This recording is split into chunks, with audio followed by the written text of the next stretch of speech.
অপরূপ TV online. আসসালামু আলাইকুম। অপরূপ টিভি থেকে আমন্ত্রণ জানাচ্ছি আমি তানিশা সুলতানা আফিফা। নওগাঁর বদলগাছিতে নিজ বাড়ির উঠানে 1 বছর ধরে গাঁজার গাছ রোপণ এবং পরিচর্যার অভিযোগে এক ব্যক্তিকে আটক করেছে থানা পুলিশ। নওগাঁ জেলা প্রতিনিধি রয়্যাল চন্দ্র সরকার বুধবার 22 জানুয়ারি দুপুরে উপজেলার মিঠাপুর ইউনিয়নের হাজিপাড়া গ্রাম থেকে তাকে আটক করা হয়। আটক এনামুল হক 40 ওই গ্রামের মৃত তসির উদ্দিনের ছেলে। স্থানীয় সূত্রে জানা যায়, এনামুল হক তার বাড়ির উঠানে আম গাছের আড়ালে দীর্ঘ 1 বছর ধরে গাঁজার গাছ রোপণ করে পরিচর্যা করে আসছিলেন।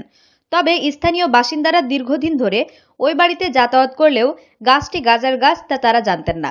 বদলগাছি থানার উপপরিদর্শক SI আব্দুল মোমিন বলেন, গোপন সংবাদের ভিত্তিতে আমরা অভিযান চালিয়ে এনামুল হককে আটক করেছি। তার বাড়ির উঠান থেকে একটি বড় গাঁজার গাছ জব্দ করা হয়েছে।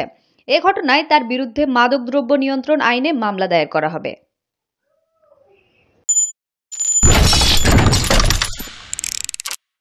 অপরূপ টিভি অনলাইন।